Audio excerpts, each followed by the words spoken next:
Alors, bonjour à toutes et tous. On va commencer pour pas perdre trop de temps. D'abord, attention, le sujet étant complexe, j'annonce tout de suite que la discussion va être un peu longue. Et sans doute que oui, y compris après la présentation, le débat sera animé. Donc voilà, prévoir un petit temps quand même de discussion.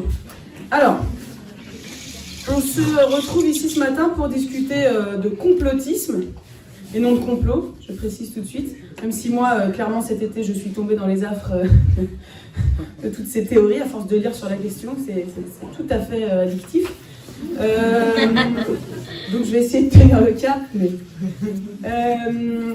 alors cet été, ce sujet-là, il a quand même une actualité très importante. En fait, on a été repercuté ces derniers mois par les questions de façon diverse et variée, puisque, je ne sais pas si vous avez entendu comme moi, pas mal de gens parler de canicule asymptomatique, par exemple, référence claire au Covid, et quand même un certain imaginaire qu'on pourrait qualifier de complotiste, puisque le raisonnement c'était puisqu'il fait froid, le réchauffement climatique n'existe pas.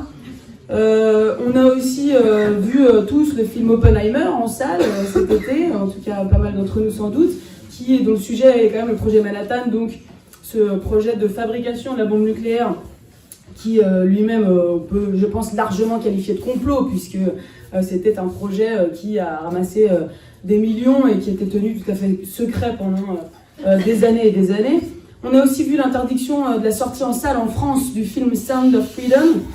Je ne sais pas si certains ont entendu parler, donc un film qui porte sur le trafic d'enfants et qui a été largement financé par notamment Mel Gibson, mais voilà, tout un réseau aux États-Unis de tenants de théories complotistes ou extrémistes religieux, et qui fait une référence plus ou moins explicite à la théorie de QAnon, donc qui pense qu'une élite du Parti démocrate, ouais, ça va vraiment être marrant ce topo, je pense, je résume, hein, une élite du Parti démocrate, donc construit un réseau de pédophilie depuis des décennies, centré autour du point stratégique de la pizzeria de New York qui s'appelle Comet City machin. Voilà. Et donc, voilà, le film en réalité, tout en étant mainstream, fait une claire référence à toute cette théorie-là. Dernier élément plus important, plus intéressant, je trouve encore. On a, je ne sais pas si vous avez vu non plus, un chanteur, Olivier Anthony, qui a percé de façon hallucinante aux États-Unis. Je précise parce que pour ceux qui auraient les références, il est passé devant Olivia Rodriguez, Taylor Swift, c'est-à-dire les numéros 1 absolus de ces dernières années en matière de pop américaine, musicale, en une semaine. Il a totalement éclaté le box-office alors qu'il n'est absolument pas connu de quiconque. C'est un ouvrier, en fait, agricole au début, industriel après, du fin fond des États-Unis, et qui a sorti un tube qui s'appelle Richmond, North of Richmond. Et donc c'est une ville, il vient de ce coin-là, et le nord de Richmond, de cette ville, c'est Washington en fait. Donc c'est sur les hommes riches de Washington. Et l'idée de la chanson, c'est qu'en fait, d'en avoir marre des salaires de merde pour une vie de travail, etc., etc.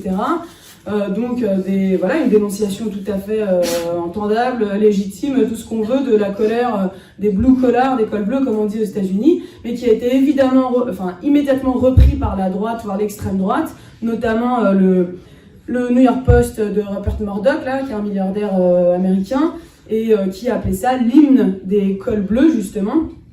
Sauf que dans cette chanson, en fait, au hasard des strophes, on tombe quand même sur la critique de les gens qui n'ont rien à manger dans la rue, alors qu'il y a des obèses qui profitent du système, enfin du welfare aux États-Unis. Une référence donc à ces hommes de Washington, un peu une série de références en fait à des théories complotistes, même un passage sur la défense des mineurs au sens de miner, des mines quoi. Que les élites américaines auraient oublié les mineurs pour préférer les mineurs au sens toujours de cette théorie que je viens de vous raconter sur la pédophilie et les réseaux qui seraient attribués au Parti démocrate. Bref, ce qui est très intéressant avec ce phénomène de l'été, là, c'est qu'on a typiquement une chanson qui fait part d'une colère réelle, légitime, etc., y compris de la classe ouvrière américaine, parce que le mec, En fait, quand il parle de sa chanson, il explique que ça fait 10 ans qu'il est dans des petits boulots de merde, qu'il a eu un accident du travail en 2014, depuis lequel il peut moins travailler, il est en intérim, et que tous les jours, toutes les discussions qu'il a avec tous ses collègues, c'est qu'on en a ras-le-bol d'avoir des salaires de merde, d'être négligé, d'être oublié par les dirigeants, etc., etc.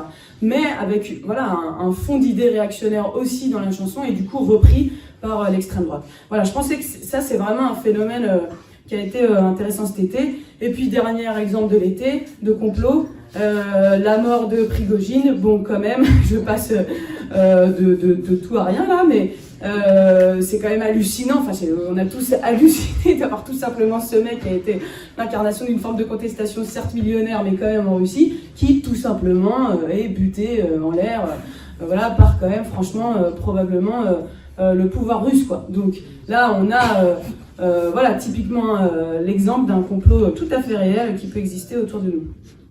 Alors des complots, il y en a, c'est bien la preuve qu'il y en a.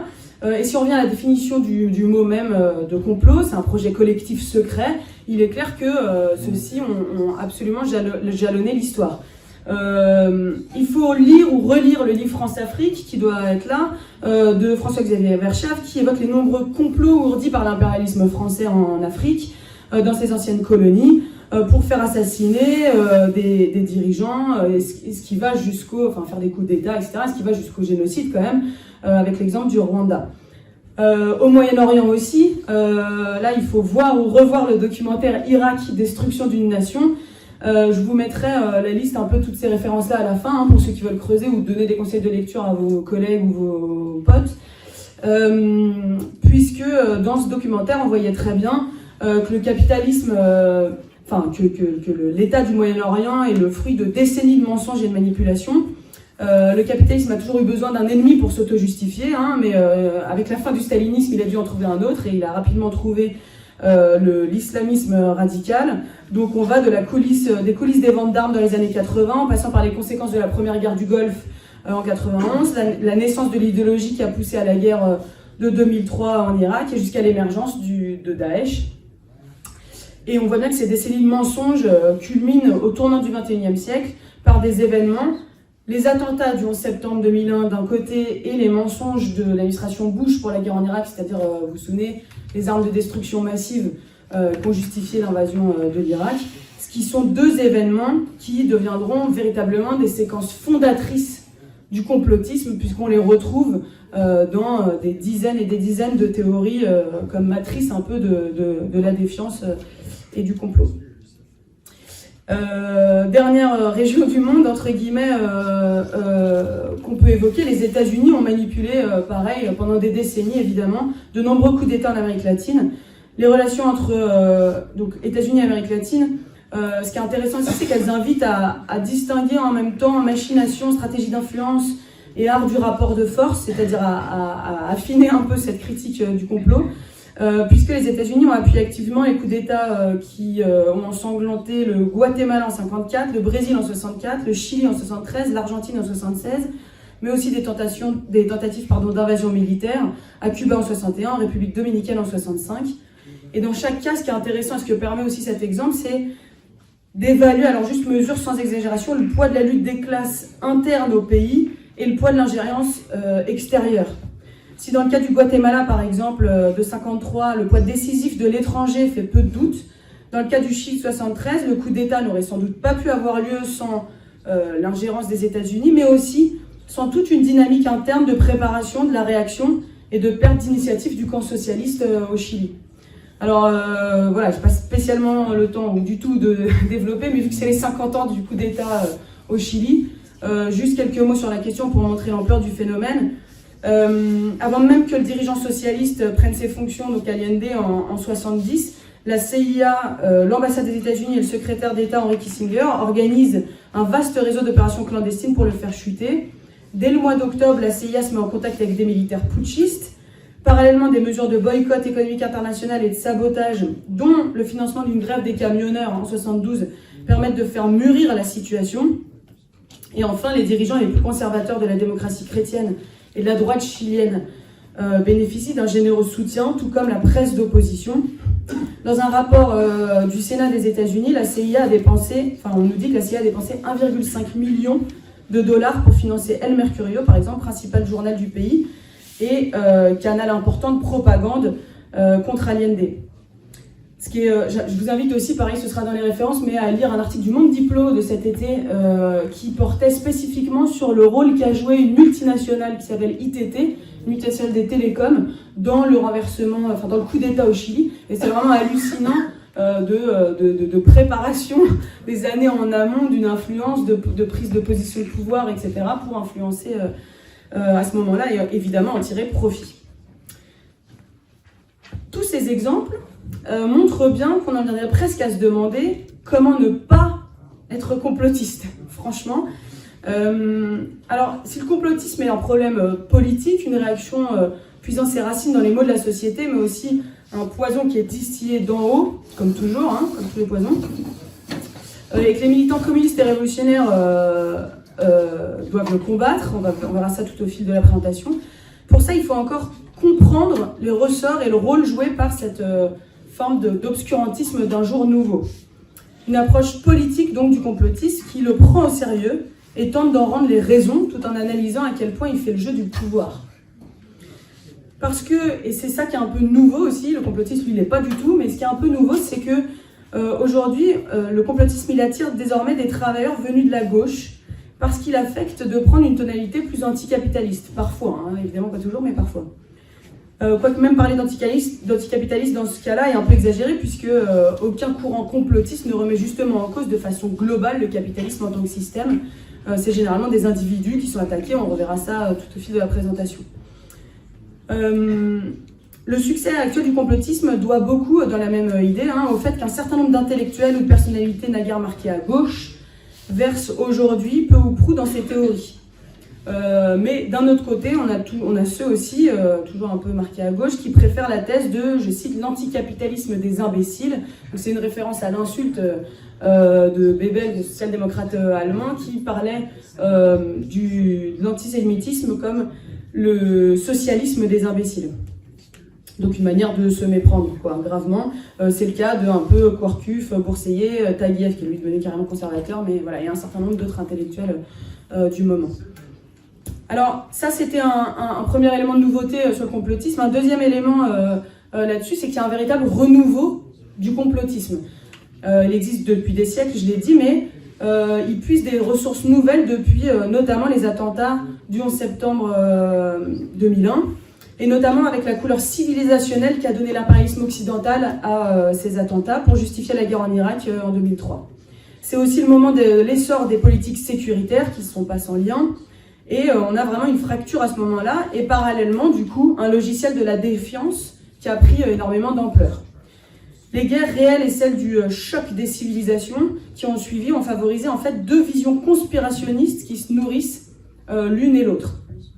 La seconde, elle s'appuie sur le grand mensonge des armes de destruction, donc détenu par Saddam Hussein, et le doute va devenir le carburant du système de pensée complotiste. Après le premier temps alors ça c'est le mécanisme habituel, après le premier temps du tout le monde nous ment, on a le deuxième temps qui on vous apporte les clés de la vérité, quoi, une nouvelle théorie à laquelle croire. On voit la production de récits des événements sur des sites donc, de réinformation, qui est le nom de l'un d'entre eux, complotistes, avec un appel aux vieux ressorts du complotisme dans l'histoire, qui remonte à l'affaire Dreyfus, à la colonisation, etc., choses que vous connaissez. Et on retrouve les mêmes responsables des mensonges et des complots, qui ne sont d'autres que donc l'oligarchie judéo-maçonnique, fustigée par exemple en ces termes par Alain Soral, qui est l'un des grands prêtres du complotisme actuel. Ce qui est intéressant, toujours sur le côté renouveau du complotisme, c'est que la proximité de l'idéologie complotiste avec les régimes autoritaires révèle qu'il y a eu véritablement la mise en place d'une sorte de mise en réseau, quoi, puisque au nom de combattre l'Empire, je cite évidemment, et de résister à Israël ou aux États-Unis, on implique de s'allier avec leurs ennemis. Sur ce plan, les arguments des anti-impérialistes rejoignent étrangement ceux de la propagande russe, parfois évidemment, là. Ils s'appuient souvent sur les informations, entre guillemets, diffusées par les relais de Poutine, comme Russia Today ou Sputnik News, etc. etc. Ce qui est frappant là-dedans, dans cette idée que, désolé, je présente à la hache, mais c'est qu'on a une forme de de destin commun, d'une certaine manière, du complotisme et d'une forme de réorganisation de l'impérialisme aujourd'hui. Alors ça paraît assez dingue, mais en fait c'est véritablement le cas, puisqu'on voit que les formes de complotisme et de propagande de certains États autoritaires ont vraiment partie liée, quoi. Et y compris la manière de comprendre ce qui s'est passé et les positions prises après la guerre en Ukraine, par exemple, explique un peu ça, puisque dans beaucoup de pays dominés, c'est l'opposition à l'OTAN qui l'emporte dans la guerre en Ukraine, par exemple, pour aussi ces raisons-là d'axe, un peu du bien et du mal, de l'anti-impérialisme, l'anti-Occident, etc., etc. Alors évidemment, donc, la question, c'est pas de voir des complots ou de ne pas les voir, mais d'en voir partout. Or, cette tendance, elle existe de longue date. D'ailleurs, Marx, parce qu'il faut toujours un peu citer Marx, se moquait déjà de ce qu'il appelait la conception politicière de l'histoire. Et en vrai, c'est pas juste pour le citer, c'est assez ahurissant de voir le parallèle. Il appelait ça la conception policière de l'histoire, donc à la fois celle de la police, qui tend à attribuer l'agitation sociale à la seule influence de leaders ou de minorités agissantes et pas à l'exercice, enfin à l'action des masses, mais aussi une conception donc de la population, y compris chez des contestataires, qui prêtent un pouvoir exagéré aux hommes d'État, à leur police, à leurs services secrets. C'est une conception qui ignore donc la complexité des processus historiques réels, matériels, économiques, mais aussi idéologiques, et qui s'est trouvée promue à différentes époques. Mais évidemment, Internet, avec son rôle de structurant dans l'information, dans l'instruction, même de tout un chacun aujourd'hui, en a très certainement assuré une diffusion massive aujourd'hui. Alors, prendre le complotisme au sérieux et en chercher les causes ne signifie pas qu'on pense que les complotistes, je cite, posent les bonnes questions mais apportent les mauvaises réponses. Donc ça, évidemment, c'est une référence à ce que Fabius avait pu dire à Le Pen, donc ce que parfois certains disent à propos du RN et qu'on ne partage pas, hein, évidemment. On ne pense pas que le RN pose les bonnes questions, loin de là. Et je pense que c'est pareil, il ne faut pas tomber dans ce piège avec le complotisme, puisque fondamentalement, il ne pose pas les bonnes questions, justement. C'est pas juste des mauvaises réponses.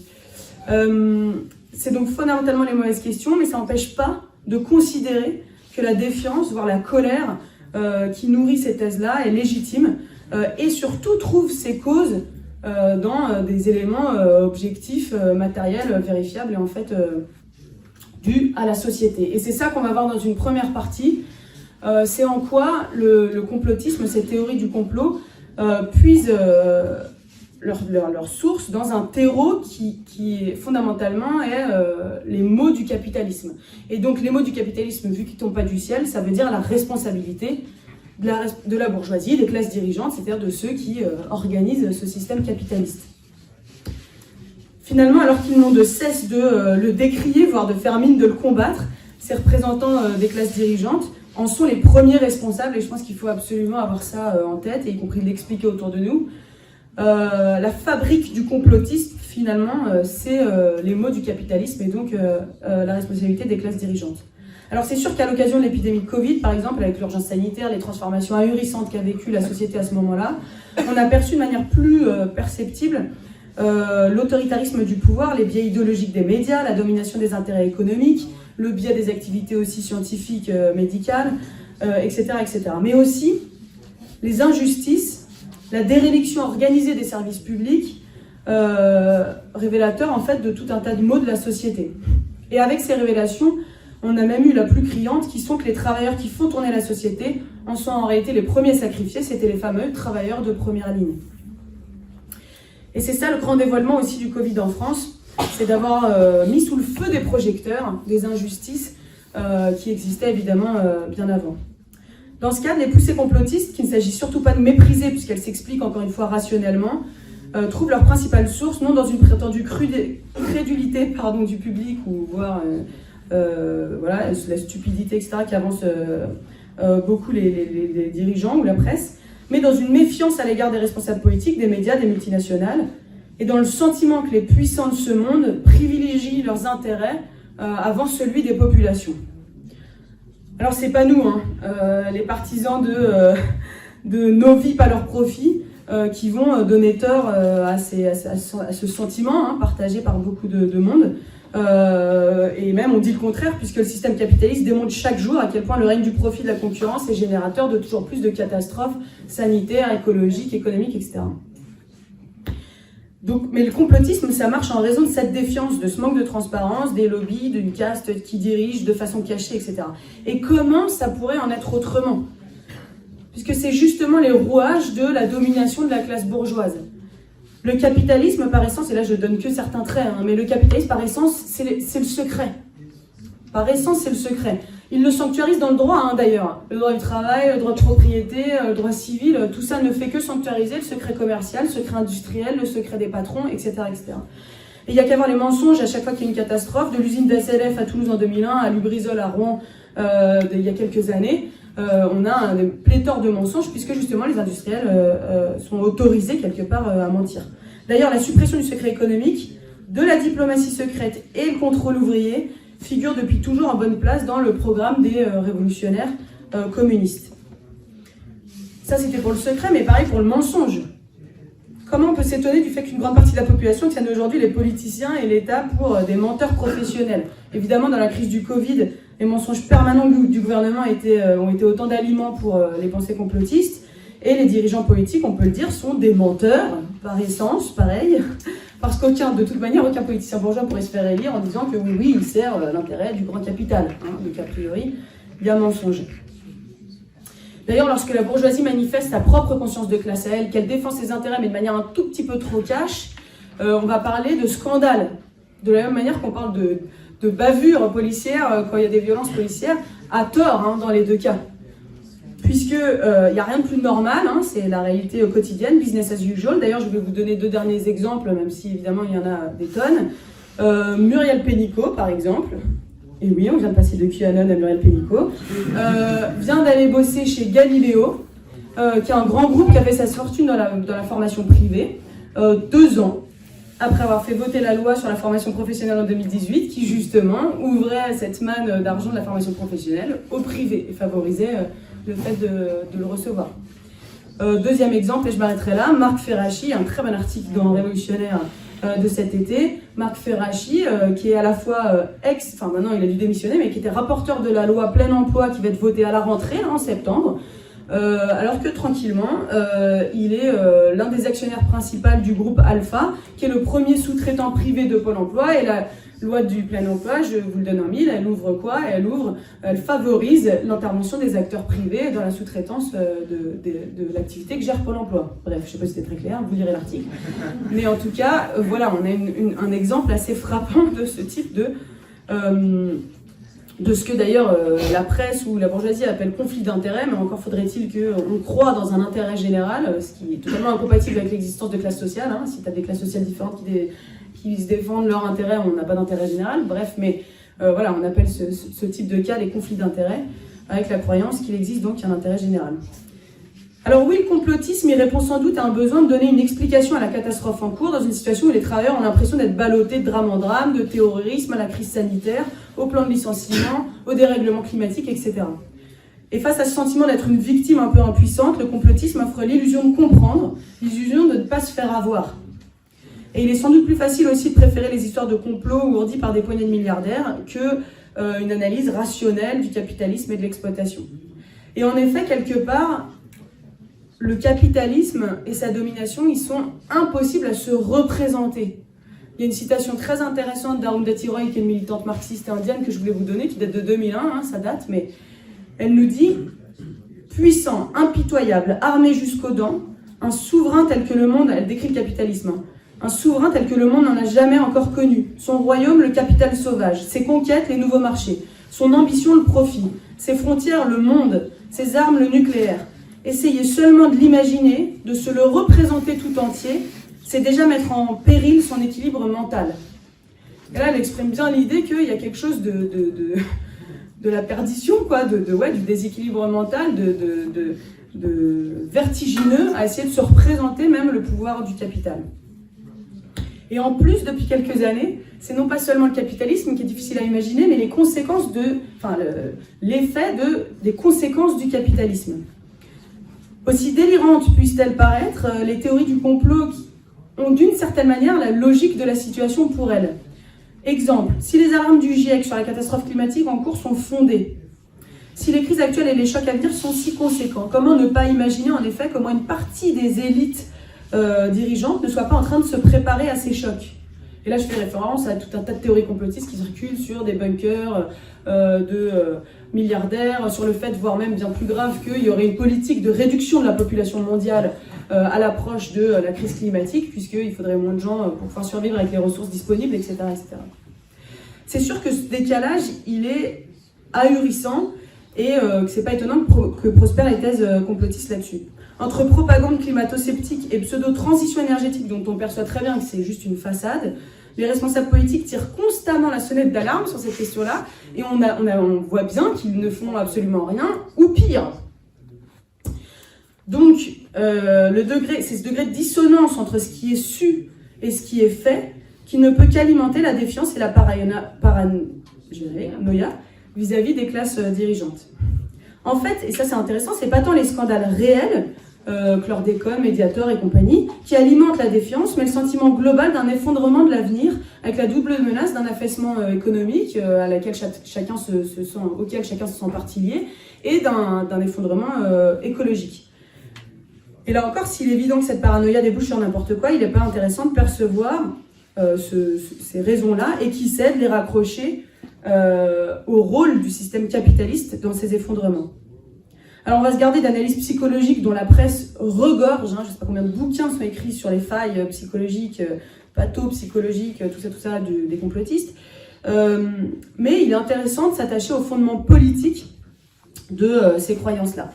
Dans le système actuel où l'idée est martelée que quand on veut, on peut, et qu'il y a un ascenseur social, et qu'on est entrepreneur de sa propre vie, etc., etc. Bref, que la réponse est en soi-même et dépend de nous. Le fait de ne pas y arriver, de crouler sous les crédits, d'avoir un salaire de misère, de ne pas joindre les deux bouts, etc., ça ne peut que rendre fou. C'est face aux incohérences patentes de cette théorie dominante et à la folie dans laquelle elle nous plonge que d'autres réponses émergent, et parfois pour le pire, notamment le complotisme. Alors, autre terreau, toujours dû au capitalisme et à un système, mais qui peut alimenter le complotisme, c'est le sentiment d'exclusion, voire de racisme. Le complotisme, il s'engouffre dans les brèches creusées par la longue histoire de colonisation et les stigmates qui en découlent. Il se nourrit du ressenti provoqué par la domination occidentale et ses relents actuels dans nos sociétés. Quand Maître Gims, par exemple, affirme que les Égyptiens avaient inventé l'électricité dans les pyramides, là, c'est quand même une manière, évidemment absurde, complètement délirante, etc., mais d'affirmer que les Occidentaux, finalement, ils ne sont pas si puissants que ça, de réaffirmer une sorte de puissance ailleurs qu'en Occident. Épisode significatif aussi à cet égard, lors des attentats de Charlie Hebdo, la percée des thèses complotistes devait sans doute beaucoup au rejet de l'unité nationale imposée d'en haut et matinée chez bien des commentateurs et politiques de relents racistes visant la population de culture musulmane.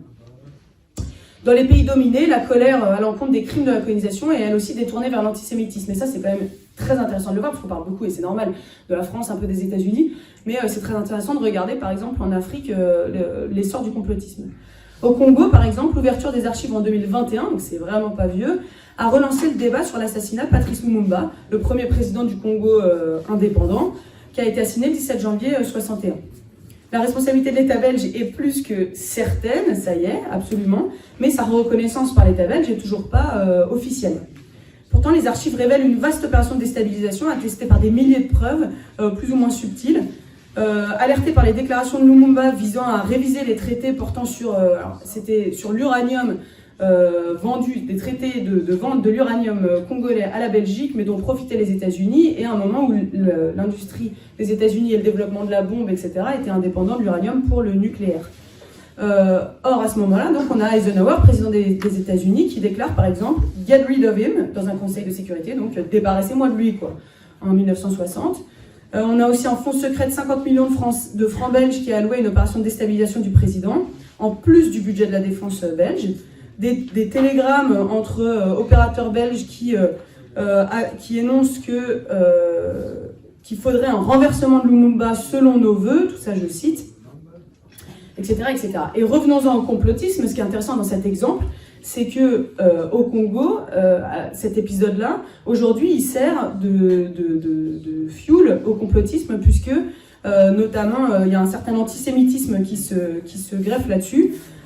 Puisqu'à un moment, alors ça se base sur le fait qu'il y a un télégramme qui a été envoyé entre les agents de sécurité belges qui disait demande aux juifs de recevoir Satan, Satan étant Lumumba et le juif étant un mec qui s'appelle Moïse Tsombe qui est qui était un des dirigeants du Katanga à l'époque, et qui devait recevoir Lumumba pour qu'il y ait lieu l'assassinat. Bref, sur la base de ce télégramme, en fait, va y avoir un dévoiement de la colère légitime contre la colonisation et ce type d'assassinat de coup d'État vers l'antisémitisme, vers ce type de théorie complotiste. Dieudonné, en France, a aussi beaucoup œuvré à ça, ramener la question coloniale, notamment la cause palestinienne, au complotisme, à l'antisémitisme. C'est l'idée que on parle trop du génocide, c'est parce qu'on parle trop du génocide juif qu'on ne parlerait pas assez des crimes de la colonisation. Donc il utilise clairement cette rhétorique à des fins antisémites, et même phénomène aux USA, où le complotisme se nourrit du passé et du présent de l'exploitation et de la persécution des Noirs, esclavage, lynchage, ségrégation, expérimentation humaine sur la syphilis en Alabama, quand même, mesure de stérilisation forcée pendant des décennies aux États-Unis, évidemment le mouvement des droits civiques, l'assassinat de Luther King, etc., etc. Tous ces événements réels de l'histoire américaine, utilisé par beaucoup de militants du complotisme pour imaginer un complot, alors là, beaucoup plus délirant, des Blancs contre les Noirs, voire de politique d'extermination, etc. Voilà pour un certain nombre de terreaux, de facteurs explicatifs un peu du complotisme, et je vais laisser la parole à Sébastien pour en citer un dernier avant qu'on passe aux responsabilités de la bourgeoisie.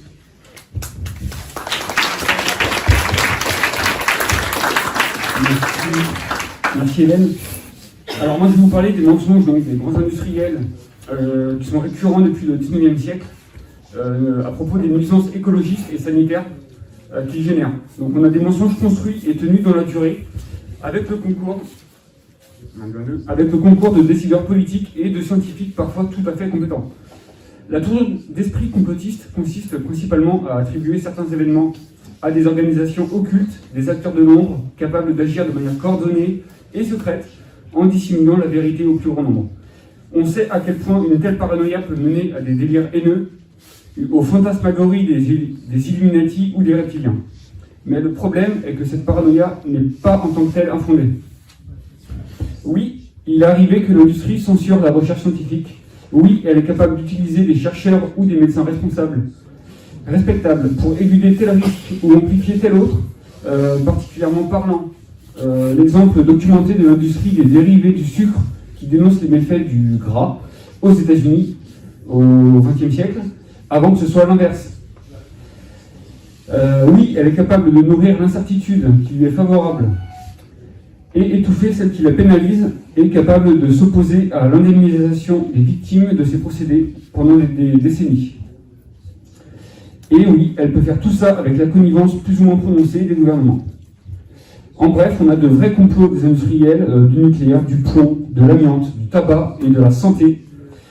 Mais si l'opacité, le pouvoir et les fortunes de ces industriels leur permettent de mener ce qu'on pourrait qualifier de complot, c'est en réalité tout un système qui confère à ces industriels un tel pouvoir, leur position dans un système capitaliste. Alors, dans l'exemple de la santé, un secteur qui suscite naturellement une défiance importante, puisqu'il en va de nos vies, un terreau décuplé donc pour le complotisme. J'évoquerai très brièvement les derniers symptômes en France, le cas Raoul et le documentaire Hold Up, pour ensuite vous emmener dans les arcanes bien réelles du pouvoir des Big Pharma. Alors Didier Raoul, pour avoir diffusé de fausses informations promues comme un remède miracle, un traitement sans test sérieux validé par ses pairs, et avoir de ce fait ralenti la recherche sur les traitements possibles, Didier Raoul, sur le plan strictement sanitaire, a représenté une nuisance, si ce n'est un danger. Plus fondamentalement, son combat pour faire croire aux vertus curatives d'un traitement qui n'en avait aucune l'a amené à remettre en cause les méthodes fondamentales de la recherche médicale elle-même, et à promouvoir une forme d'empirisme sans principe et sans méthode, en demandant aux gens de se fier à son intuition et au pouvoir magique de sa blouse blanche, forte de milliers de publications. Pour cela, ne parvenant pas à convaincre les milieux médicaux, il a organisé une campagne d'opinion via la chaîne YouTube de son institut, ainsi que par sa présence dans les médias complaisants. Et donc, il a contribué à nourrir de malsaines relations entre science, médias et politique, et a fait émerger à travers le réseau de ses supporters fanatiques une forme de populisme scientifique et médical que l'on n'avait peut-être encore jamais connu. Christian Lehmann a pu parler à son sujet de général boulanger de la médecine, et cette comparaison avec ce mouvement composite et préfasciste est pertinente. Il n'est ainsi pas surprenant d'avoir vu Didier Raoult participer au lancement de la revue Front Populaire de Michel Onfray, qui réunit non seulement les souverainistes, mais aussi les complotistes des deux rives, gauche et droite. La dévotion de ceux qui ont aveuglément cru en Didier Raoult et en son traitement pourtant inefficace est typique du populisme, qui consiste à chercher un sauveur suprême plutôt qu'à organiser les travailleurs. Et bien souvent, ce sauveur suprême derrière lequel on demande de se ranger en tant que leader anti-système est une émanation de l'élite qu'il est censé combattre. C'est bien le cas en ce qui concerne Didier Raoult, donc un mandarin qui incarne les pires pratiques, désolé pour les pratiques, qui incarne les pires pratiques patronales de la médecine hospitalière avec son IHU qui accumule les financements privés et publics grâce aux milliers de publications auxquelles le chef accole son nom alors qu'il ne les a même pas lues, dont il se vante d'ailleurs. Son succès s'appuie aussi sur de solides amitiés au sein du personnel politique de sa région, notamment du côté droit de l'échiquier. Enfin, le discours rassuriste de Raoult, qui a consisté à nier tant le danger réel du virus depuis son apparition que la possibilité d'une deuxième vague qui a pourtant commencé à déferler depuis Marseille. Ce discours rassuriste a été une aubaine pour les patrons qui sont prêts à mettre en danger les salariés en les faisant travailler dans des conditions de sécurité insuffisantes. Entassez-vous dans le transport en commun, retournez au boulot sans vous inquiéter. Didier Raoult a dit qu'il n'y aurait pas de deuxième vague. De toute façon, si l'épidémie reprend, Didier Raoult sait où détourner les regards et désigner comme principaux responsables du naufrage sanitaire dans sa ville, donc les Juifs et les Roms, pour en revenir à l'antisémitisme, comme l'indiquent certaines de ses déclarations. Un autre succès majeur du complotisme, le documentaire Hold Up. On ne reviendra pas sur la thèse du film. Si on comprend bien, des élites ont créé un virus redoutable pour tuer plein de monde, mais ce virus n'est pas dangereux et tue l'économie.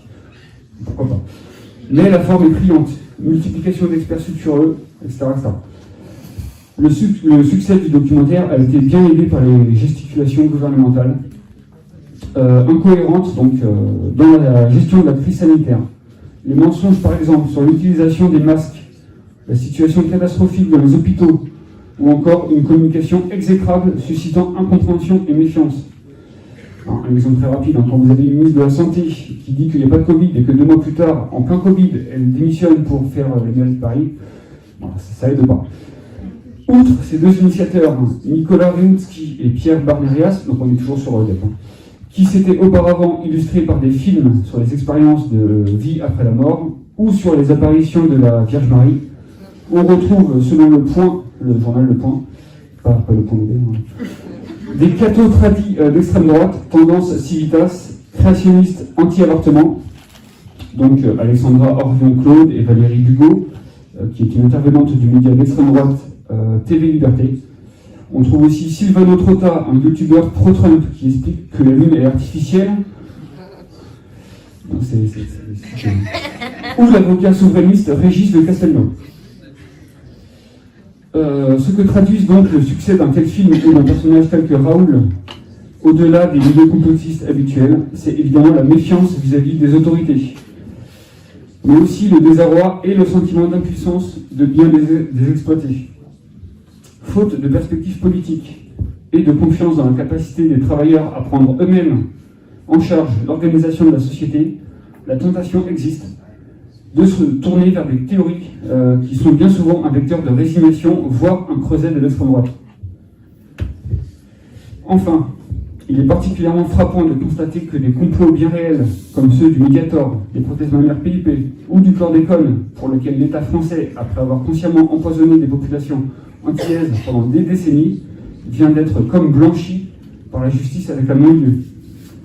Ces complots-là, donc, ne soient jamais dénoncés dans la fameuse composphère. Pourquoi ? Pas assez spectaculaire, mais pourtant, il a fallu des années d'acharnement de la part des personnes engagées pour les dévoiler et mettre fin à la souffrance, obtenir réparation pour des milliers de personnes. On ne peut qu'en déduire que l'objectif des thèses complotistes n'est pas celui-là, que leurs idéologues n'en ont rien à faire des vrais scandales de notre temps, du moins, qu'ils ont un tout autre agenda que la protection de la santé et de la vie humaine. Et donc pour continuer sur cette lancée, je vais vous parler d'une des plus grosses usines à vidéos complotistes de YouTube, donc Big Pharma. Et là, je vais vous demander de vous accrocher. Car je vais citer des exemples et des chiffres qu'on a plutôt l'habitude de trouver dans des secteurs comme le pétrole et l'automobile. Quand on parle de Big Pharma, souvent on a tendance à imaginer des hommes dans l'ombre qui fabriquent des maladies pour mieux vendre des médocs derrière, ou bien des scientifiques qui injectent des nanovirus à la naissance pour mieux les contrôler ensuite. Alors la vérité n'est pas aussi dystopique, mais elle est quand même bien scandaleuse. Sous cette appellation un peu vague, on désigne les entreprises pharmaceutiques les plus importantes du monde, notamment les Américains Johnson & Johnson, Gilead, Pfizer, les Suisses Novartis et Roche, et le français Sanofi, liste non exhaustive. Ces firmes sont parmi les plus lucratives pour les marchés financiers et assurent à leurs actionnaires des taux de rendement difficiles à égaler dans d'autres secteurs. Depuis les années 90, leur chiffre d'affaires a été multiplié par 6, tandis que les actifs et les dividendes ont été multipliés par 12. En 99, c'est 1000 milliards de profits pour toute l'industrie, donc plus de 90% pour les actionnaires. Il faut savoir que tous les labos pharmaceutiques n'ont pas tous la même capacité de capitaux, d'influence et de nuisance, mais leur objectif reste le même. Trouver ou acheter une molécule pour développer un médicament dit blockbuster, qui fera exploser leurs profits. Et je pense qu'il est important ici de distinguer la recherche ou recherche-développement pour RD, qui consiste à créer de nouvelles méthodes et de principes actifs via notamment la collaboration scientifique internationale, financée avec des fonds publics, et le business purement capitaliste qui consiste à tirer le maximum de profit de ces médicaments en rachetant des brevets et des startups. Côté business, on a des tonnes d'exemples. Vous vous souvenez peut-être de l'homme le plus détesté des USA, Martin Shkreli, qui a racheté en 2015 l'Oberapine, une molécule vieille de 70 ans, pour augmenter son prix de 13 à 750 $. Ça fait 5000% d'augmentation. Et c'est loin d'être un cas isolé. Un autre cas que je cite ici, parce qu'on l'utilise souvent dans mon hosto, les Carticel, un traitement presque miraculeux pour les patients atteints de leucémie, qui consiste à prélever des cellules souches, les traiter, les réinjecter ensuite. Ce traitement donc coûte à l'assurance maladie 320 000 € par patient. Le motif invoqué par l'entreprise Novartis, comme c'est un traitement unique en une seule prise, il faut qu'on puisse être rentable comme si on vendait un traitement à vie. Alors pour des raisons évidentes de chrono, on ne va pas faire toute la liste, voilà. L'ironie de la chose de Big Pharma, c'est qu'ils sont passés pour des parangons de la science, alors que le plus souvent, ils vampirisent tout ce que la recherche publique a pu faire dans le passé. Ainsi, en France, en 2019, c'est récent, les équipes de recherche de l'INSERM et du Généton ont élaboré un traitement pour les enfants atteints d'amyotrophie spinale sévère, une maladie très rare et souvent fatale chez les bébés. Donc, bonne nouvelle jusqu'ici, sauf que les droits ont été transférés au privé. Et aujourd'hui, on a par exemple Novartis, décidément, qui facture 1,9 million € par injection aux hostos et à l'assurance maladie. Il faut savoir que pour Big Pharma, toutes les maladies ne se valent pas, et donc fatalement, tous les médicaments ne se valent pas non plus. Ils vont prioriser la recherche et l'achat de brevets vers ce qui pourrait être le plus rentable à fabriquer et à vendre. Les maladies orphelines, avec moins de 500 cas par an, pas intéressés. Par contre, un virus bien pathogène sur lequel ils peuvent se ruer le plus vite possible pour fabriquer un vaccin avant tout le monde et le vendre avant les autres, avec la complicité de leurs États respectifs, ça c'est bon. Toute ressemblance avec les événements existants ne serait que pure coïncidence. On remarque aussi de plus en plus une certaine propension des labos à externaliser ce qui coûte le plus. Pour un vaccin soi-disant créé par un seul groupe pharma, on observe autour de 5 à 10 entreprises, TPE, PME, start-up, qui réalisent la majorité de la recherche et développement, et parfois toute la production et aussi la distribution. Force est de constater que le cœur de métier des Big Pharma n'est plus de réaliser de la R&D, donc, contrairement à ce que prétendent leurs porte-parole. Aujourd'hui, les grands groupes se concentrent surtout sur la veille technologique et leur capacité stratégique et financière à repérer et à capter les recherches potentiellement rentables menées par d'autres afin de contrôler les nouvelles technologies médicales qui en découleront. On peut voir que ces industriels n'ont aucune difficulté à s'approprier le fruit du travail des autres et en tirer des bénéfices. Mais l'influence des big pharma s'exerce aussi sur les responsables politiques et administratifs. Le lobbying selon la langue, est une pratique très présente dans le domaine pharmaceutique et fortement financée par les grandes compagnies. Aux États-Unis, la pharma, donc j'en rentre pas, Pharmaceutical Research and Manufacturers of America, l'outil collectif des lobbies pharma, a dépensé 68 milliards de dollars en 20 ans auprès du Congrès et des agences fédérales états-uniennes. On estimait en 2019 qu'il y avait 2 lobbyistes par membre du Congrès. Pour ceux qui ont regardé House of Cards, c'est assez flagrant d'ailleurs. En Europe, 10 compagnies pharmaceutiques déboursent chaque année entre 14 et 16 millions d'euros pour le lobbyisme. À Bruxelles, c'est 36 millions par an auprès des institutions européennes. Ils utilisent ces jeux d'influence pour, au choix, se placer en bonne position pour recevoir des fonds publics, ou bien freiner l'adoption d'un projet de loi sur la transparence des entreprises, comme par hasard, ou établir des partenariats publics-privés pour siphonner encore plus de recherche de ressources publiques. C'est à ça que sert leur budget, donc marketing. C'est là, pour ne pas parler de lobbyisme, ils parlent de marketing. Ces compagnies connaissent également très bien les rouages de la justice, via leurs nombreux cabinets d'avocats. Il faut assurer leurs arrières, que ce soit en omettant de divulguer des résultats d'essais thérapeutiques en défaveur de leurs médicaments, ou bien en se défendant en procès contre des victimes, et ils bénéficient pour ça de la complicité des États, comme on a pu le voir avec le chlordécone. Aujourd'hui, les stratégies des firmes industrielles atteignent des degrés insoupçonnés de raffinement pour défendre leurs intérêts en instrumentalisant le savoir. La stratégie adoptée jusqu'ici, celle de la fabrique de doutes, consistant à défendre leurs produits toxiques en opposant des études sponsorisées aux études scientifiques indépendantes, a atteint ses limites ou a été éventée. Mais ces industriels se sont adaptés en conséquence. Ils s'efforcent désormais de disqualifier en bloc toutes les critiques au nom de la science, la seule, la vraie, la leur, la bonne science.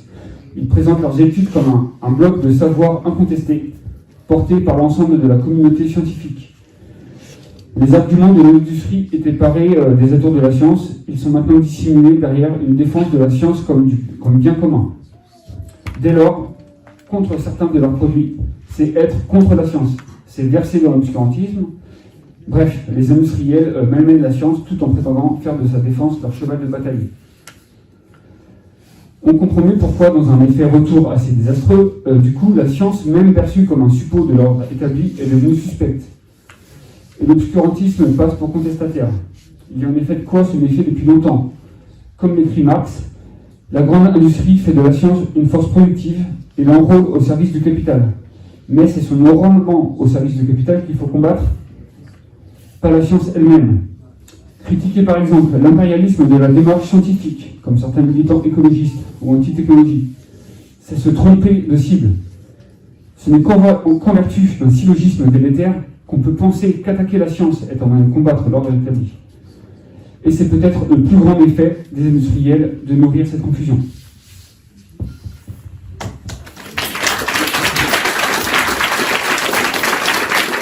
Alors, ça n'est pas fini du tout, mais courage, encore quelques minutes, et après on discute.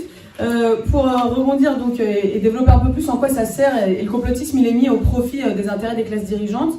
Ce qui est intéressant, c'est que donc toute cette défiance là qui est basée sur des éléments réels qu'a donné Sébastien à l'instant là, qui a bien vécu au cœur de l'hôpital pendant tout le Covid, ça peut être décrit par certains comme un syndrome de la dépossession. Là, je cite Lordon par exemple, parce que ce qui est important après, c'est de voir comment tout ce petit monde-là l'analyse. Lordon, il parle d'un syndrome de la dépossession en expliquant que le complotisme, finalement, c'est la manière sans doute aberrante mais prévisible, dit-il, d'une population qui ne désarme pas de comprendre ce qui lui arrive, mais s'en voit systématiquement refuser les moyens. Donc ça, c'est Lordon. Le gros problème dans cette analyse-là, c'est que, alors, en dehors du paternalisme assez infect, parce que Lordon, il dit aussi que c'est le passage à l'âge adulte du peuple, qui, du coup, enfin bref, je vous passe les citations. En dehors de ça, le gros problème, c'est qu'il y a une sous-estimation très importante de la confusion qui est induite par ces croyances, ces vidéos sans sas, ces tweets, etc. Brandir des complots pour tenter de rassembler les opprimés contre un bouc émissaire commun, ça n'a rien d'une nouveauté. Faut-il rappeler que le nazisme a réuni des millions de personnes autour de l'idéologie du complot juif et maçonnique mondial, et surtout que pour gagner la sympathie des masses, cette idéologie a brandi le drapeau de la dénonciation des riches, voire du socialisme, a brandi le drapeau du socialisme, national-socialisme. Hein. Non, le complotisme n'est pas une avancée dans la conscience, et si comme la religion, il est difficile de vouloir l'extirper sans purger la société du terreau qui le nourrit, ça ne veut pas dire qu'il ne faut pas le combattre. Parce que les noyaux de vérité, les quelques noyaux de vérité qu'il y a dans ces théories, ils ne pèsent pas lourd en comparaison des falsifications historiques, des fixations obsessionnelles, etc., dont les classes dirigeantes tirent un pouvoir important. Et c'est ça qu'on va voir dans cette deuxième partie. Mais pour ça, il faut poser la question préférée des complotistes, c'est-à-dire à qui profite le crime? À qui ça profite tout ça? À qui les thèses complotistes, je vous avais dit, hein, j'étais légèrement influencée, à qui les thèses complotistes profitent? Finalement, c'est les armes de qui? Est-ce que c'est des armes contre l'ordre établi ou est-ce que c'est des soutiens finalement de cet ordre? Alors le complotisme, d'abord, c'est un instrument de l'extrême droite, première chose. Car si ces théories du complot, elles ont remis au goût du jour tout un discours d'inspiration fasciste et antisémite, leur donnant une coloration moderne. C'est bien en ça qu'elles sont dangereuses. C'est une sorte de cheval de Troie de l'extrême droite, certains complotismes.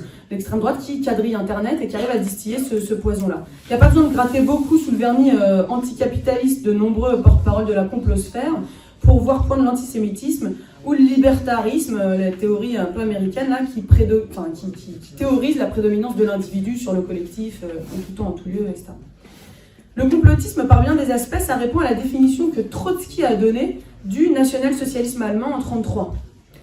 Trotsky, en 1933, il nous dit « Que n'y trouve-t-on pas, à des prix et d'une qualité encore plus bas, tous les déchets de la pensée politique internationale sont venus remplir le trésor intellectuel de ce nouveau messianisme ».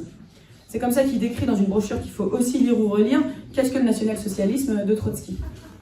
On peut en dire en fait autant du complotisme. Méli-mélo d'anticapitalisme mal digéré, antisémitisme, écologie et décroissance un peu, mais aussi rejet de la science, du progrès de la médecine, ésotérisme et parfois religion. Ce pot pourri, c'est sûr, ne pourra pas donner aux travailleurs des perspectives sérieuses pour changer la société, mais il donne à beaucoup l'illusion de la radicalité. D'autant que la religion, par ailleurs, prospère elle aussi beaucoup sur ce terreau, pour endoctriner certains qui se sentent exclus ou discriminés. Par exemple, la propagande djihadiste, et ça beaucoup de camarades dans plein de secteurs le racontent, s'avance comme une forme de réponse salvatrice aussi à toutes ces interrogations. Une autre évolution importante du courant complotiste, c'est alors qu'il s'est longtemps cantonné à la critique passive, il entre aujourd'hui en action, ce qui est quand même un motif de préoccupation. Évidemment, ce qui a montré ça, c'est l'envahissement du Capitole aux États-Unis. Et à l'occasion de cet envahissement, on avait quand même des militants intréis du House Keepers, c'est-à-dire les gardiens du serment. C'est une milice paramilitaire, en grande partie composée d'anciens combattants, dont le fer de lance est la lutte contre, je cite, le complot socialiste du nouvel ordre mondial. On a aussi les Proud Boys, qui sont, alors eux, leur slogan c'est « L'arbre de la liberté doit parfois être arrosé avec le sang des communistes ». Voilà. Tout ça, c'est pour dire, c'est pas pour vous citer que des trucs absurdes, hein, c'est pour vous montrer le terreau aussi, on peut se nourrir, voilà, d'idéologie très politique là-dessus. D'ailleurs, l'envahissement du Capitole s'est terminé par la fermeture par Twitter, Facebook et Snapchat des comptes de Trump et de ses partisans QAnon, qui a mené plus ou moins rapidement au rachat par Elon Musk de Twitter, renommé X, bref, au nom quand même de la défense d'une liberté d'expression radicale, mais en fait d'extrême droite, puisque Elon Musk en est quand même un des tenants principaux aujourd'hui. Mais plus largement, donc ça c'est l'extrême droite, mais plus largement, le complotisme c'est un instrument du pouvoir. Alors d'abord, il a été utilisé toujours dans l'histoire comme arme contre-révolutionnaire. À chaque fois qu'on a eu une période pré-révolutionnaire, il y a eu un essor de la littérature conspirationniste. Des peurs complotistes sont véhiculées alors d'en haut pour contrer l'élan populaire. C'est au moment de la Révolution française la franc-maçonnerie et les Illuminati, très directement, où il s'agit de discréditer un mouvement d'émancipation et de servir la réaction, quoi. Et généralement, évidemment, ça sert aussi l'antisémitisme, puisque c'est devenu le complot judéo-maçonnique, etc., etc. Ce qui est intéressant de voir, c'est que d'ailleurs les idées révolutionnaires elles-mêmes sont présentées comme un leurre, comme un complot. La cristallisation de cette logique, c'est le protocole des sages de Sion, qui est un peu connu, mais pour ceux qui ne connaîtraient pas, une des sources essentielles de l'antisémitisme moderne, au moment, dans le contexte de la pré-révolution russe, pour discréditer les opposants, puisque ce texte, c'est évidemment donc un faux, qui est commandité par le tsar, et probablement rédigé en France d'ailleurs, et qui décrit un plan de conquête mondiale par les juifs. Donc pour discréditer à ce moment de contexte de vagues successives de révoltes, etc., etc. Plus tard, évidemment, on a le macartisme, les hitléro-trotskistes, etc., alors sans forcément des moments de péril révolutionnaire, mais bien pour répondre, pour saper une opposition politique. Mais ce qui est intéressant, c'est que c'est aussi l'anticomplotisme qui est un instrument de pouvoir. Finalement, à quoi, et ça faut comprendre quand même, à quoi sert la chasse au complotisme qu'on voit de la part de la presse, de beaucoup de dirigeants, responsables de la bourgeoisie aujourd'hui, macronistes, etc. Ça sert à légitimer les discours officiels. On l'a vu à l'occasion de Hold Up, même si évidemment je souscris complètement à la critique qu'on vient d'en faire. La dénonciation des contre-vérités dans le documentaire, en fait, elle a servi à remettre en scène la théorie officielle. Dans la rubrique Vrai ou Fake du 18 novembre, France Info expliquait que l'ambition du film, c'était, je cite, de révéler les prétendus mensonges et manipulations des gouvernements au sujet de la pandémie du coronavirus. C'est quand même vraiment très très drôle. Et par ailleurs, on voit que les mêmes méthodes que les complotistes sont utilisées par ceux qui prétendent le combattre. Un très bon exemple de ça, c'est Rudi Reichstadt, qui est un des journalistes qui organise le site Conspiracy Watch, donc qui est un des chasseurs du complotisme tout à fait démocrate, macroniste, actuel, qu'on invite sur tous les plateaux. Lui, par exemple, il y a plein de trucs bien, au sens où il dénonce des complotistes. Mais, par exemple, en mai 2023, il a sorti un article qui s'appelait « Sans preuve, une accusation gagne les esprits. Des policiers missionnés par leur hiérarchie s'infiltreraient parmi les casseurs pour discréditer les manifestants. » Et ça, non, ça vous fait pas réagir, vous. Moi, je trouve ça énorme. C'est vraiment quiconque a foutu un pied dans une manif ces dernières années a quand même eu clairement la solide impression, je pense tout à fait réelle, que les flics en civil participent allègrement aux méfaits dans les manifestations pour tout un tas d'objectifs particuliers. Donc on voit que, du coup, ce qui est compliqué, c'est que ceux qui vont critiquer des complotistes, parfois de façon tout à fait juste, vont eux-mêmes véhiculer le langage du pouvoir, en fait, de façon, du coup, moins anticipable, sans doute pour tout un tas de gens. Pareil, rapidement, sur Touche pas à mon poste, là, Sonia Babkas, qui était secrétaire d'État chargée de la citoyenneté, avait expliqué que le complotisme, c'était, je cite, une forme de séparatisme de ce qui est vérifié. Alors là, pareil, on ne voit vraiment pas ce que le séparatisme vient foutre là-dedans. Et évidemment, c'est une référence à la campagne de stigmatisation des musulmans qu'avait mené Macron au nom du séparatisme de supposée communauté, etc. Donc ça sert à légitimer le discours officiel, ça sert à dépolitiser les enjeux. Un exemple hyper intéressant, j'ai trouvé quand même, c'est que, par exemple, on a le traitement par l'Express, le journal de l'envahissement du Capitole, là. Le titre à la une de l'Express, c'est « La démocratie américaine attaquée, le labo du complotisme ». Et sur les 6 pages intérieures de ce dossier-là, on a le terme, j'ai compté, on a le terme complotiste, conspirationniste, complot, etc. 22 fois, et celui d'extrême droite 2 fois, et celui de suprémaciste blanc 1 seule fois. Alors que, évidemment, le facteur politique, la force politique derrière cet épisode, c'était celle-là, quoi. Autrement dit, il n'y a plus de caractérisation politique, en fait. Ce qui unit tous ces trucs-là, c'est les théories du complot. Et donc, on dissimule cet adversaire politique-là aussi. Troisième chose, ça sert à stigmatiser un peuple irresponsable. Faire monter l'imaginaire que le peuple, il est tout à fait irresponsable, qu'il est incapable finalement de gérer les affaires publiques, qu'il faut laisser aux mains des élites. Présenter le peuple révolté comme un monstre, c'est une opération très vieille, c'est pas du tout nouveau. On se souvient de la presse versaillaise au moment de la Commune, ou la presse russe au moment de la prise du Palais d'Hiver. Il y a une forme de stigmatisation, voire de psychiatrisation de la critique du pouvoir, d'autant plus facile qu'elle est un peu délirante ou maladroite. Bref, une délégitimation massive et pêle-mêle de tous ceux qui doutent. Ce qui est d'ailleurs très significatif à ce propos, c'est le retournement des fake news. Je rappelle que les fake news, c'est quand même une invention de Trump. C'est Trump qui popularise l'expression, parce que plutôt que d'assumer la contradiction avec ses opposants politiques au moment des campagnes, il accuse l'autre de mentir, c'est tout. Ça, c'est pas vrai, c'est des fake news.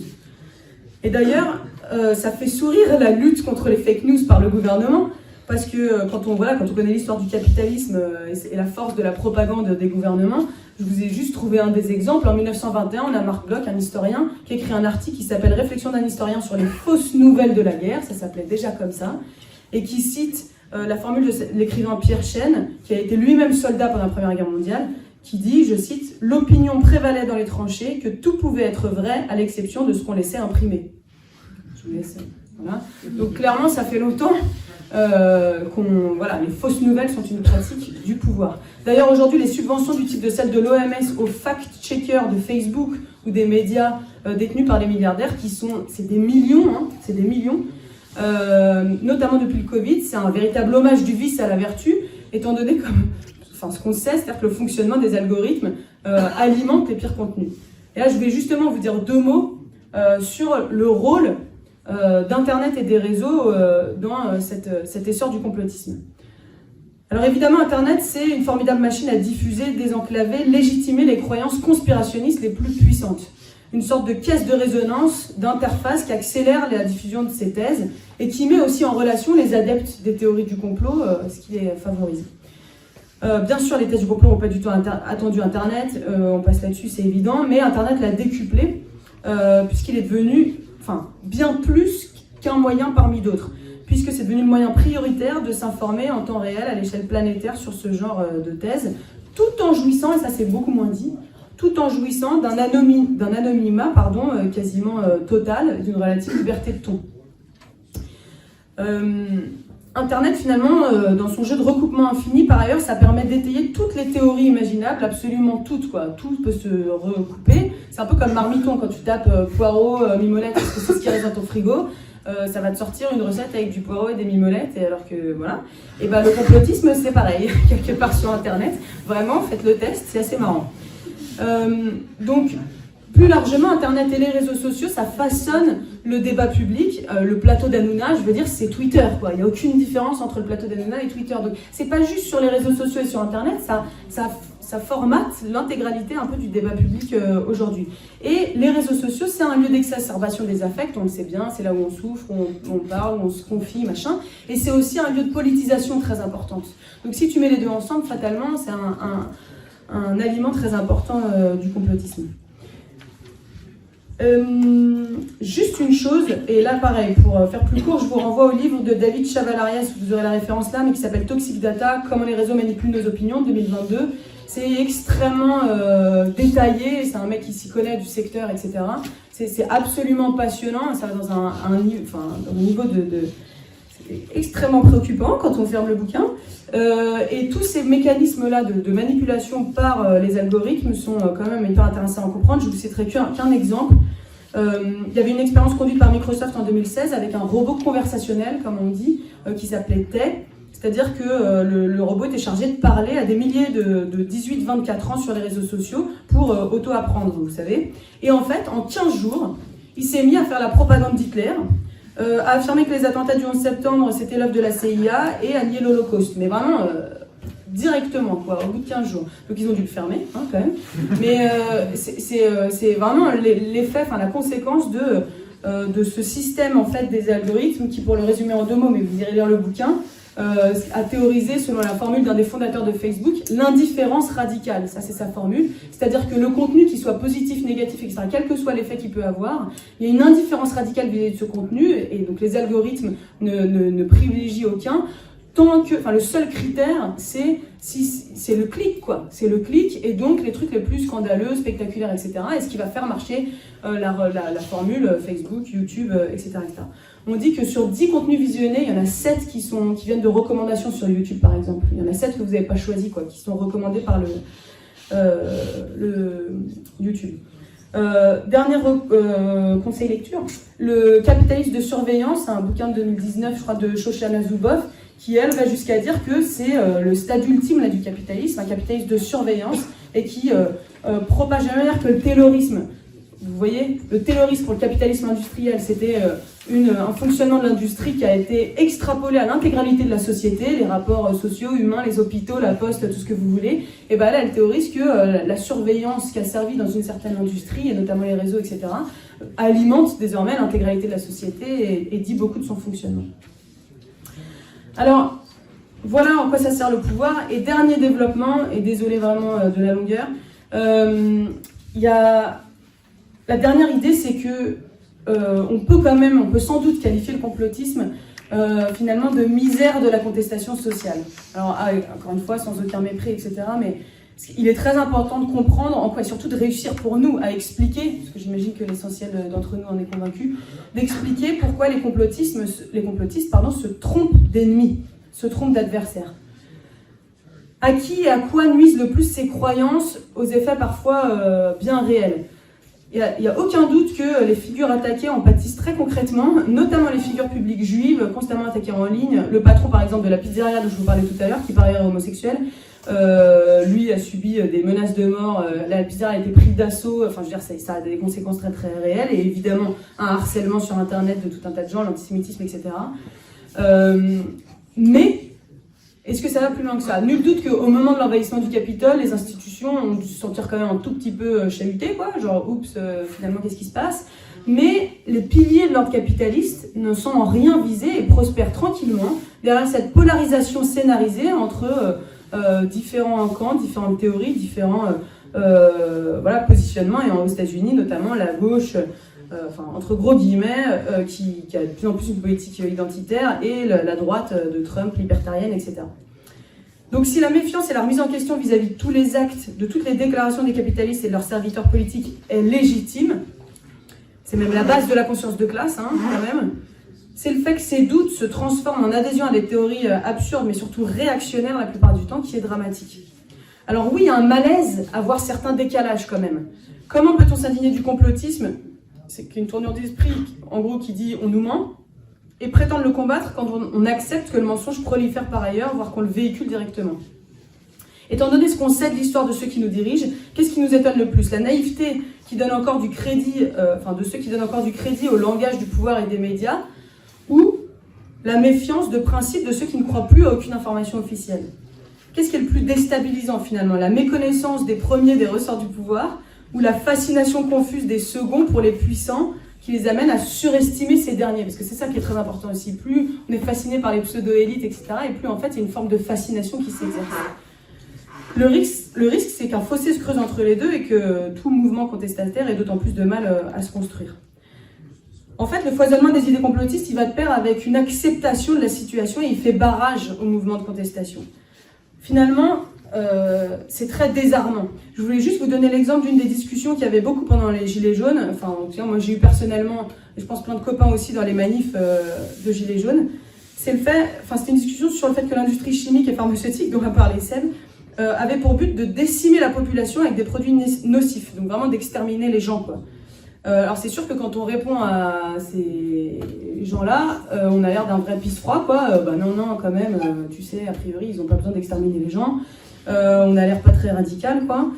Mais on essaye d'expliquer qu'il n'y a pas besoin d'un projet volontaire d'empoisonnement mondial pour dire et dénoncer le fait que tu as des vrais scandales industriels dans cette industrie, etc.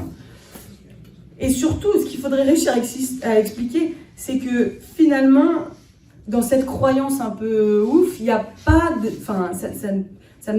quoi susciter l'inquiétude des grands industriels. Sa radicalité, elle est d'apparence, elle ne menace pas le système capitaliste. Au fond, le fait de penser que la grande industrie a ce type ourdit ce type de complot intentionnel d'extermination, c'est quasiment stérilisant politiquement. Est-ce que ça ne nuit pas plutôt à un mouvement de contestation contre les scandales industriels qu'à la grande industrie en général? Je pense que c'est ça la question qu'il faut se poser, et surtout se faire poser encore une fois aux gens, puisque finalement ce type de complot, ça nie ou ça occulte complètement les structures profondes, logiques de marché, de concurrence, de profit qui entraînent ce genre de scandale industriel. Finalement, dans le complotisme, il y a une sorte de fétichisme des faits. Alors je l'emploie avec précaution parce que c'est un peu audacieux, mais c'est-à-dire qu'on va se concentrer sur certains faits, certaines personnes, aux dépens du schéma explicatif en fait plus général, plus structurel et moins spectaculaire peut-être, quoique, du fonctionnement du capitalisme.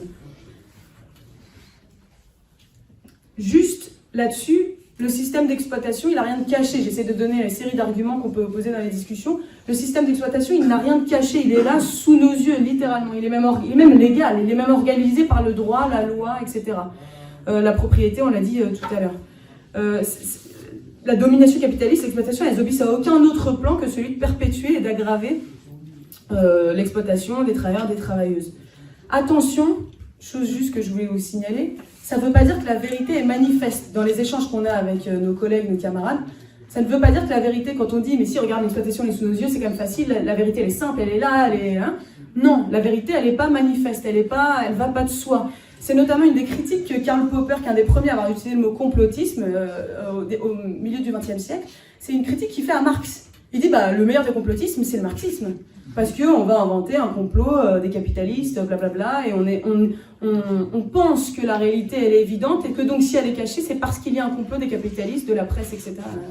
Et ce qui est très intéressant, c'est de surtout ne pas donner raison à Popper, et croire que nous-mêmes que la vérité elle est simple, elle est évidente.